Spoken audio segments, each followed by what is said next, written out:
Muy buenas a todos, seguimos con nuestro curso de Física 3. En esta ocasión ya vamos a empezar a hablar del magnetismo. Específicamente la pregunta número 200 de nuestra guía de física dice: ¿qué es el magnetismo? Bueno, en primer lugar hay ciertos materiales, como por ejemplo la magnetita, que presentan fuerzas bien sea de atracción o de repulsión entre ellas o con otros materiales, como por ejemplo los metales. A la existencia de estas fuerzas se le llama magnetismo. Bien, se puede decir también en pocas palabras que el magnetismo es el conjunto de fuerzas de atracción o de repulsión de materiales magnéticos. La pregunta número 201 dice: ¿cuál es la ley de la fuerza magnética? Bueno, esta ley de la fuerza magnética nos indica que polos de signos iguales se rechazan y polos de signos contrarios se atraen. El reactivo 202 dice que ilustre las líneas de flujo magnético entre dos polos diferentes. Sí, bueno, para eso vamos a imaginarnos que tenemos una barra con un polo norte y un polo sur. Entonces, ¿en qué se parecen las líneas de campo magnético a Santa Claus? En que en Navidad van del norte hacia el sur. Entonces, las líneas quedan así en este sentido. Son salientes del polo norte y son entrantes en el polo sur. La siguiente pregunta dice: ¿qué es la inducción magnética? Bueno, pues la inducción magnética es un fenómeno por el cual, cuando se atraviesa por un cable conductor una corriente eléctrica, se presenta a su alrededor un campo magnético. De hecho, este fenómeno lo descubrió Ørsted, se escribe así, en un experimento muy interesante, en el cual demostró que el magnetismo y la electricidad sí están relacionados uno con el otro.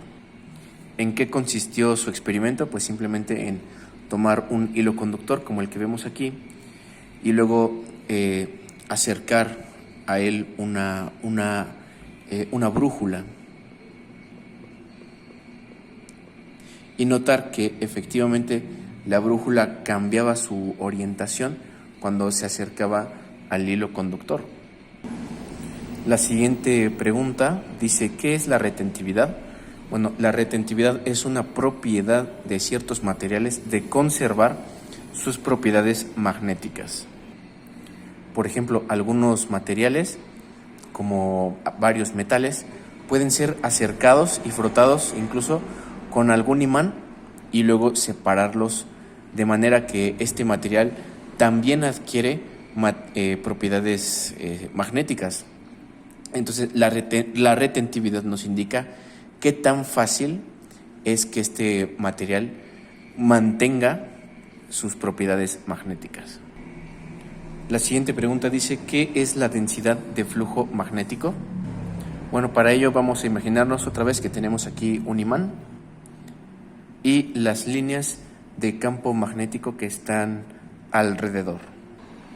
Bueno, entonces vamos a tomar una unidad de espacio, por ejemplo esta de aquí, y vamos a contar cuántas líneas pasan a través de esta cantidad de espacio. Pues en este espacio únicamente atraviesa una línea. Sin embargo, si yo tomo esta misma cantidad de espacio y la coloco por aquí, por ejemplo, fijándonos de que esta cantidad de área sea igual a esta de acá, notaremos que es diferente. Por aquí, ¿cuántas líneas de flujo pasan? En total son 4. Por lo tanto, aquí habrá mayor cantidad de líneas que acá. Por tanto, este tiene mayor densidad de flujo magnético que esta otra. De hecho, hay una fórmula para calcular la densidad de flujo magnético que se denota con la letra B mayúscula, y la densidad de flujo magnético es igual al flujo magnético, es decir, phi, así se denota con la letra griega phi, y eso dividido entre la cantidad de área, es decir, la cantidad de espacio que mencioné hace un momento. La siguiente pregunta dice, ¿qué es la permeabilidad? Bueno, la permeabilidad es una característica de un medio que nos indica qué tan influyente es un imán en él. La siguiente pregunta dice, ¿cuánto vale la permeabilidad del vacío? Bueno, este es un valor que hay que saber de memoria también, que se denota con mu0, la letra griega mu, y su valor es 4pi por 10 elevado a la potencia de menos 7 en unidades de Tesla por metro, dividido eso entre amper. La siguiente pregunta dice, ¿cómo se calcula la permeabilidad relativa? Bueno, la fórmula es la siguiente. La permeabilidad relativa, mu-r, es igual a la permeabilidad que se presenta en un determinado medio dividido entre la permeabilidad del vacío. Es decir, nos indica cuántas veces aumenta la permeabilidad en un cierto medio con respecto a la permeabilidad en el vacío. Ahora bien, hay una cuestión interesante que me gustaría mencionar, que no viene en el cuestionario, pero que es muy importante, ¿sí? Y es la deducción de la velocidad de la luz. Hay una curiosidad, y es que nosotros podemos calcular la velocidad de la luz en el vacío a partir de dos cosas, de la permisividad en el vacío y de la permeabilidad en el vacío. Es igual a 1 dividido entre la raíz cuadrada de la permeabilidad en el vacío, que es la que acabamos de mencionar, mu0, por la permisividad en el vacío, epsilon 0. Los invito a que hagan la cuenta, ¿sí? Es decir, que aquí pongamos el 4pi por 10 a la menos 7 con las unidades respectivas, Tesla por metro dividido eso entre amper, por la permisividad en el vacío, que como vimos hace varios videos es 8.85 por 10 elevado a la potencia de menos 12. Con sus unidades, que eran los Coulomb al cuadrado sobre Newton por metro al cuadrado. Incluso al justificar las unidades, así obtenemos que C es igual a 3 por 10 elevado a la 8 metros sobre segundo. La velocidad de la luz en el vacío.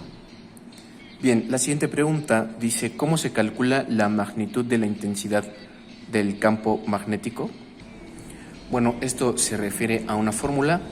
Vamos a recordar por ahí que teníamos que la densidad de flujo magnético B es igual al flujo magnético phi dividido entre A de área. Eso es igual a mu, que es la permeabilidad, multiplicada por H, donde H es precisamente la intensidad de campo magnético. Si yo despejo H, entonces pues ya obtengo la fórmula. Pero específicamente para el vacío, dado que mi permeabilidad sería mu0, entonces lo que tengo es que B es igual a mu0 multiplicado por H. La pregunta 210 dice, ¿qué es un material diamagnético? Bueno, un material diamagnético es aquel que tiene la propiedad de ser débilmente repelido por un imán. Ojo, repelido y no atraído. La siguiente pregunta, que sería la 211, dice, ¿qué es un material paramagnético? Bueno, son los materiales que son débilmente atraídos por un imán poderoso.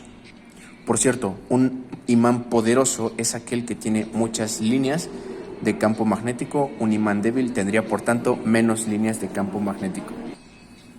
Ok, seguimos con la pregunta número 212, que dice, ¿qué es un material ferromagnético? Bueno, los materiales ferromagnéticos son aquellos que son fuertemente atraídos por un imán. La siguiente pregunta dice, ¿qué dice la teoría moderna del magnetismo? Bueno, la teoría moderna del magnetismo es la que plantea que las propiedades magnéticas son el resultado del movimiento de los electrones de un determinado material. La pregunta 214 dice que explique el experimento de Ørsted. Bueno, yo ya lo expliqué, digamos, de manera breve, pero siempre pueden y verme en el instituto a la hora de clase y explicármelo ustedes por su propia cuenta, indagar un poco más y luego explicármelo claro. La 215 dice, explique la regla de la mano derecha magnética para una carga en movimiento. Bueno, esta regla es especialmente importante. Vamos a imaginarnos, por ejemplo, que, digamos, por detrás del pizarrón se encuentra un polo norte y en nuestro lado, o sea, aquí donde estamos nosotros, se encuentra un polo sur. De manera que entonces un campo magnético iría desde el pizarrón hacia nosotros. Vamos a representarlo con esta flecha que está aquí, ¿sí? A modo de manera que se sale del pizarrón. Ahora bien, aquí tenemos la letra V, que es la que representará la velocidad del electrón. Si el electrón se mueve de la derecha hacia la izquierda, entonces el electrón sufrirá una fuerza ascendente, según la regla de la mano derecha. ¿Y por qué se llama así? Bueno, pues imaginemos que con el dedo índice apuntamos en la dirección de la velocidad del electrón y el dedo medio apunta en la dirección del campo magnético. Entonces el dedo pulgar apuntará hacia la fuerza. Bueno, nos indicará la dirección de la fuerza que experimenta ese electrón. Ahora bien, la 216 dice, explique la regla de la mano derecha para determinar la dirección del campo magnético que rodea a un conductor recto. Bueno, primero que nada ilustramos nuestro conductor recto, vamos a imaginarnos que va así. Ahora vamos a suponer que a través de él circula una corriente eléctrica que vamos a llamar I. Sí, vamos a suponer que va en esta dirección, así como lo colocamos, entonces la regla de la mano derecha para este caso nos indicaría hacia dónde se mueven las líneas de campo magnético. En este caso voy a tomar al pulgar, ¿sí? Y lo voy a colocar en la dirección de la corriente eléctrica, es decir, hacia allá, ¿verdad? En ese caso, los demás dedos, me indicarían cómo se moverían las líneas de campo magnético. En este caso, serían rodeando, ¿sí? Es decir, por detrás del hilo conductor, en este sentido, como si lo abrazara. Vamos a imaginar que el hilo conductor es este plumón, entonces, para que se entienda mejor, las líneas de campo magnético irían así, como si yo abrazara el plumón. Entonces, esto se va a ilustrar así. Vamos a ponerle aquí estas líneas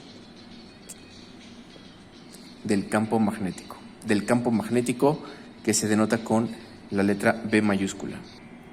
Bueno, ahora sí vamos con los problemas. El que vamos a resolver el día de hoy dice lo siguiente: una espira rectangular de 9 por 10 centímetros forma un ángulo de 60 grados con respecto a la dirección de un campo magnético de 0.5 teslas. ¿Cuál es el flujo magnético que la atraviesa? Bueno, vamos a hacer un dibujito. Sí, primero que nada vamos a imaginar que tenemos aquí un imán de esos de herradura. Sí, vamos a ponerle polo norte y polo sur. Entonces, las líneas de campo magnético, como ya había dicho, van desde el norte hacia el sur, es decir, vamos a representarlas con flechas que van de izquierda a derecha. Ahí está, el campo magnético que se denota con la letra B de bueno. Bueno, aquí nos indica el problema que tenemos una espira y que esta espira tiene medidas de 9 centímetros por 10 centímetros. Y nosotros vamos a colocarla, es decir, la tenemos así, vamos a ponerla así y la vamos a colocar en este espacio, ¿sí? De manera que nosotros pues la vamos a ver, digamos, de perfil. Sí, ahí está la espira.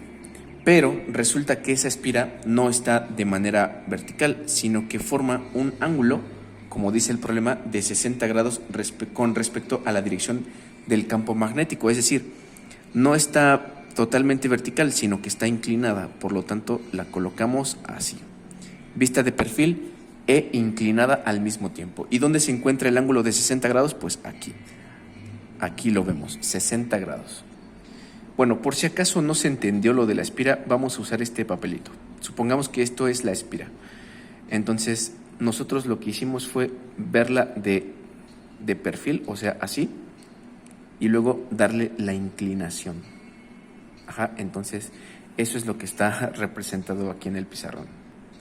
Bueno, entonces volviendo al problema, la pregunta final dice, ¿cuál es el flujo magnético que la atraviesa? Es decir, nos está preguntando por el valor de phi. En el problema también nos indicaron cuál es el valor de la densidad del flujo magnético, que era igual a 0.5 teslas. Es algo que no había mencionado, pero sí, la densidad del flujo magnético B se mide en teslas. Para saber cuál es el valor de phi, necesito recurrir a la fórmula de densidad de flujo magnético, que seguramente recordarán. La fórmula dice que la densidad de flujo magnético es igual al número de líneas dividido entre el área.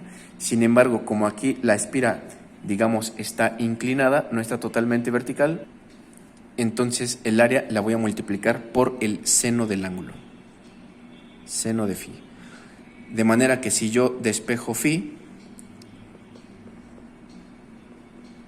entonces lo que tengo es phi es igual a b multiplicado por a por el seno del ángulo. Sustituyo y me queda que el número de líneas es igual a b, es decir, 0.5 teslas por el área.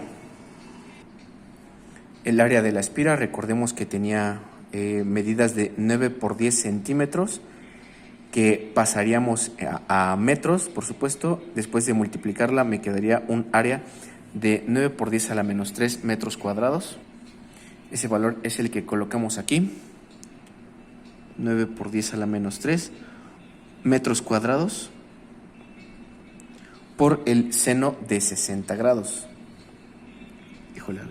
Por el seno de 60 grados. Entonces lo multiplicamos todo así seguido y así obtenemos el resultado. En este caso nos dio 3.8971 por 10 elevado a la menos 3. Las unidades son los Weber, que se denotan con WB minúscula.